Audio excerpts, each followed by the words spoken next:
ഇതാണ് നമ്മുടെ വിക്ടോറിയസ്. പുതിയ ഫേസ് ലിഫ്റ്റിൽ മാരുതി ബ്രസയും കൂടെ വരാൻ പോവുകയാണ്. അപ്പോൾ SUV-കളുടെ ഒരു പൊടി പൂരം തന്നെ ആയിരിക്കും. അപ്പോൾ പുതിയ ബ്രസ മാരുതി അവതരിപ്പിച്ചിരിക്കുകയാണ്. 3 ഓപ്ഷൻസ് ആണ്. എഞ്ചിൻ ഓപ്ഷൻസ് 3 ഉണ്ട്. അതുപോലെ 6 speed manual and automatic gearbox ആണ് ഈ വാഹനത്തിന് വരാൻ പോകുന്നത്.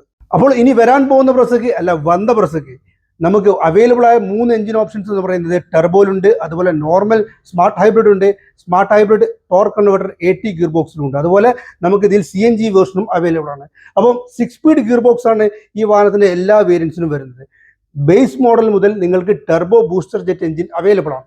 അപ്പോൾ ടർബോയും ടോർക്ക് കൺവേർട്ടറും മാത്രമല്ല, നിങ്ങൾക്ക് ഈ വാഹനം 6 സ്പീഡ് CNG-യിലും അവൈലബിൾ ആണ്. അപ്പോൾ CNG-യിൽ അവൈലബിൾ ആയ ഈ വാഹനത്തിന് തീർച്ചയായിട്ടും അണ്ടർബോഡി CNG ആണ് വരുന്നത്. ഇന്ത്യയിലെ 2ാമത്തെ അണ്ടർബോഡി CNG ഉള്ള വാഹനമാണ്. അതുകൊണ്ട് തന്നെ ഈ വാഹനം എടുക്കുന്ന കസ്റ്റമേഴ്സിന് ഫ്യൂൽ എഫിഷ്യൻസി മാത്രമല്ല എൻജോയ് ചെയ്യാൻ പറ്റുന്നത്, നിങ്ങൾക്ക് മാക്സിമം ബൂട്ട് സ്പേസും എൻജോയ് ചെയ്യാൻ പറ്റും. അപ്പോൾ അത്തരത്തിൽ ഫീച്ചേഴ്സ് ഒരുപാട് ഫീച്ചേഴ്സ് ഉണ്ട്, ഒരുപാട് അപ്ഡേഷൻസ് വന്നിട്ടുണ്ട്.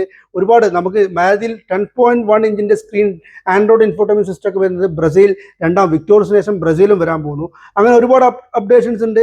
6 സ്പീഡ് ഗിയർ ബോക്സ് ആണ് എല്ലാ വേരിയൻസിനും വരുന്നത്.